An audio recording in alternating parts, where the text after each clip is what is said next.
Hola, soy Javier Frutos y voy a hablar del mundo, del universo de la linterna mágica, un medio de comunicación social que tuvo una trascendencia cultural importante entre los siglos XVII y finales del siglo XIX y principios del XX. Vamos a comenzar con una especie de estado de la cuestión, de la problemática asociada a este tipo de medios, en general en el contexto de los medios anteriores a la llegada del cine. Bueno, la cuestión principal sería precisamente abordar de una manera epistemológica qué problemática está asociada a este tipo de medios audiovisuales, porque lo que de alguna manera en los últimos 30 años se ha ahondado es en descubrir o en privilegiar o en dar importancia a este tipo de medios que hasta hace muy poco prácticamente no figuran en la historia de la academia como inexistentes, ¿no? Estamos hablando de la linterna mágica, pero también estamos hablando de otros medios asociados a la cámara oscura, al panorama, al visor estereoscópico, a piezas de óptica como los Mundo Nuevo, los Tutulimundis. Es cierto que precisamente han sufrido un ensombrecimiento histórico y sobre todo metodológico, porque el cine, cuando llegó en el siglo XX y con él los medios de comunicación generalistas como la radio, la televisión y por supuesto la prensa convencional, hicieron una especie de tabla rasa hacia atrás y arrojaron su sombra, como yo suelo decir, sobre su pasado mediático, ¿no? Y eso, asociado al hecho de que tuvieran una larga tradición en siglos, estamos hablando desde el siglo XV hasta el siglo XX, prácticamente algunos de ellos vivieron y sobrevivieron durante 5 siglos, hizo que fuera muy problemático encajarlos dentro de una historia de los medios de comunicación de masas, que es un poco la que hemos estado haciendo en los últimos 70, 80 años, ¿no? Bueno, esa adscripción a términos como precine, protofotografía, para literatura, para teatro, les dañaron mucho y consecuentemente hicieron que quedaran un poco aislados en el discurrir de la historia de los medios de comunicación. De alguna forma hemos tenido o se han estudiado desde dos puntos de vista de alguna manera divergentes, ¿no? Que sería un enfoque más clásico, que de alguna manera les somete a una alienación epistemológica, porque solo se estudiaban en función, y el caso de la linterna mágica es evidente, solo se estudiaban en función de lo que de alguna manera estaban antecediendo a la llegada de otros medios como el cine, ¿no? Y por lo tanto se habló de ellos como precedentes de un medio que, por muy vigoroso que fuera, no fue el primero que tuvo carácter audiovisual, ¿no? Ese enfoque, ya digo, alienado, si queremos llamarlo así, ha ido dando paso a otro tipo de enfoques mucho más genéticos, histórico-culturales, genético-culturales, que hablaban de una genealogía de medios de comunicación que partiría desde la imprenta, incluso antes, y que terminaría con las redes sociales y el periodismo digital, por poner un ejemplo, ¿no? Entonces, en ese enfoque genético, lo que nos encontraríamos es que no son tanto estos medios, la linterna mágica entre ellos, un fósil al que acudir como una especie de lugar de encuentro para revisitar el pasado, sino como una célula madre. Ese paradigma de célula madre, que está en el fondo de los enfoques genéticos, vendría a decir que merecen la pena ser estudiados y merecen la pena ser revisados en la medida en que en ellos, de una manera indefinida todavía, se encuentran todas las características que podemos encontrar incluso ahora en la actualidad en las redes sociales, ¿no? Bueno, ese enfoque genético es el que de alguna manera yo creo que nos interesa mantener, y es el que alumbra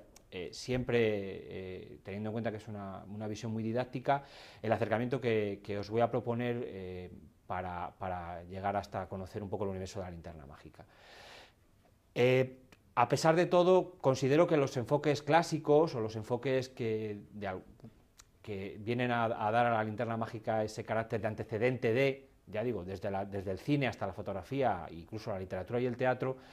han tenido, bueno, buenos trabajos monográficos, y sobre todo en la actualidad hay personas que están trabajando en esa línea de un enfoque más clásico que yo creo que merece la pena dignificar y tener en cuenta. El primero de ellos, desde luego, puede ser un autor como Enrique Martínez Salanova Sánchez, al que os remito en esta página web, y por supuesto un colega muy apreciado como Luis Alonso García, que trabajando desde un origen más clásico, está abordando la llegada del cinematógrafo a partir de sus pilares, con un enfoque, ya digo, más complejo, a pesar de que sea clásico, y que podéis visitar en su página web, que ahí tenéis, y en su proyecto Archimedia, ¿no? Pero bueno, vamos a centrarnos, o quiero centrarme un poco en lo que sería el desarrollo de estas sesiones, para acercarse a la linterna mágica, una vez que hemos visto que está en el contexto de un objeto científico más bien complejo y sobre todo todavía muy difuso y muy definidamente conceptualizado. Y el que propongo es un recorrido diacrónico y sincrónico, que en gran parte obedece o debe al enfoque clásico sus mejores virtudes, como suele ser el relato o la cronología, y que parte de un proyecto tanto editorial como multimedia como expositivo, y que está ahí en la presentación, y que es la publicación Los ecos de una lámpara maravillosa, la linterna mágica en su contexto mediática, de la que soy autor, y una exposición itinerante que se titula Una vuelta al mundo de la linterna mágica, que obedece a un programa expositivo y de investigación de la Universidad de Salamanca, llamado Espacio de Cultura Científica. Ambos proyectos, o ese proyecto conjugado en forma editorial, multimedia y compositiva y expositiva, perdón, simplemente están vertebrados a partir de lo que sería un eje diacrónico de un discurso que abarca, como os decía al principio, desde el siglo XVII hasta bien entrado el siglo XX, primera, segunda década del siglo XX, y que recorre, como veis, la tardomodernidad y la época contemporánea, ¿no? Ese eje diacrónico estaría combinado con un eje sincrónico, en el que lo que propongo para estudiar ese medio es muy sencillo, es abordar algunos campos epistemológicos que están ya también en nuestros medios actuales muy abordados, como sería el típico esquema emisor, mensaje, receptor y medio, ¿no? Aquí llevado a una sesión de linterna mágica, como la que tenéis en el grabado, que sería un grabado de 1880 de una sesión clásica de linterna mágica de finales del siglo XIX, ya muy elaborada, donde estarían todos los elementos que vamos a ver ahora detenidamente a lo largo de la historia. En ese esquema, en esa especie de mapa, en esa especie de mapa conceptual, pero que realmente es un ideograma, lo que aparecen son los 4 elementos fundamentales de toda sesión de linterna mágica, pero en el fondo de toda sesión asociada a un medio de comunicación, como serían, en primer lugar, los emisores, quién hacía o quién era el responsable de una sesión de linterna mágica, los artefactos, que serían los medios y serían las linternas mágicas, los propios equipos, el mensaje, que serían las sesiones, o sea, cómo eran las sesiones de linterna mágica, de qué estaban compuestos, de qué elementos, imágenes, sonidos, música, textos, y por último, cómo eran los receptores, o cómo se organizaban los espectadores, o cuál es esa idea que tenemos ahora de la figura del espectador. Estoy seguro que ya conocéis la problemática que hay acerca de cómo se ha ido generando el espectador a lo largo de los últimos siglos, y cómo ha ido cambiando mucho la percepción que tenemos del espectador, sobre todo el espectador relacionado con los siglos XV al XIX, ¿no? Bueno, pues sobre ese esquema, un esquema muy sencillo, el planteamiento de esta sesión didáctica, ya digo, va a agrupar o va a hacer una cronología dividida en 4 etapas de lo que fue la historia de la linterna mágica, ¿no? Unas etapas que parten desde la emergencia del dispositivo allá por el siglo XVII, una consolidación de este dispositivo que de alguna manera está avanzando y está antecediendo la llegada de un medio de comunicación. Esa consolidación se produce entre la última década del siglo XVII y XVIII y la primera parte del siglo XIX, y luego 2 etapas de institucionalización y de esplendor que se concentrarían en la última parte, o en los últimos 25 o 30 años del siglo XIX. Bueno, todo ese discurrir yo lo he dividido en actos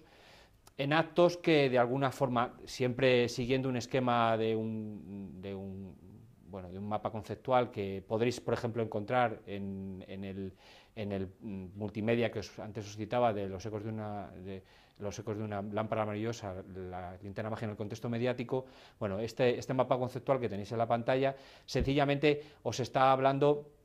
de ese discurrir en 4 grandes periodos, donde, como veis, ahí aparece la emergencia del dispositivo, la consolidación del espectáculo, la institucionalización del medio y unas últimas décadas de esplendor que llegan hasta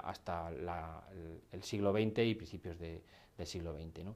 Allí, como podéis ver en la imagen, que ahora desarrollaremos, porque es un poco el esquema conceptual de todo el trabajo que vamos a hacer a lo largo de estas 2 sesiones que quedan todavía, bueno, pues iremos viendo cómo van cambiando las sesiones, los linternistas, los artefactos y los espectadores a lo largo de casi 3 siglos, y iremos viendo cómo, mientras que las sesiones en un principio eran itinerantes, acabarán siendo sobre todo de carácter doméstico. Pasará un poco igual con las sesiones y los linternistas que estaban asociados a esas sesiones, y cómo pasarán los linternistas de ser ambulantes a ser proyeccionistas profesionales, ¿no? Como los artefactos primero serán prototipos y acabarán siendo modelos polivalentes muy complejos, y por último, como el espectador, que os decía antes que evolucionará muy rápidamente, pasará de ser un espectador que contemporáneamente veía sombras chinescas a ser un espectador que acabará viendo el cine junto a las sesiones de linterna mágica. Bueno, este discurrir lo voy a articular a partir de 24, son 4 escenas o 4 actos articulados en 24 escenas que ahí sencillamente aparecen nombradas y que siempre están vinculadas de una manera o de otra a ese estudio sincrónico de espectadores, de artefactos, de mensajes, de sesiones y de emisores, ¿no? Para saber un poco más en cada momento, en cada periodo, los 4 que hemos diferenciado, para saber un poco más de cada uno de ellos y para establecer las diferencias y las distintas categorías, y de alguna manera, para mí lo más interesante, para ver hasta qué punto esa indiferenciación de un medio como la linterna mágica, ahora en el presente, puede ser perfectamente estudiado en los medios de comunicación actuales. No solamente el cine, una de las grandes, creo que, discusiones que se están estableciendo en la actualidad es que ¿por qué solamente la linterna mágica antecedente del cine? ¿Por qué no también de la televisión? Y por supuesto, ¿por qué no también de otro tipo de medios de comunicación interpersonales? Muchas gracias y a continuación seguimos.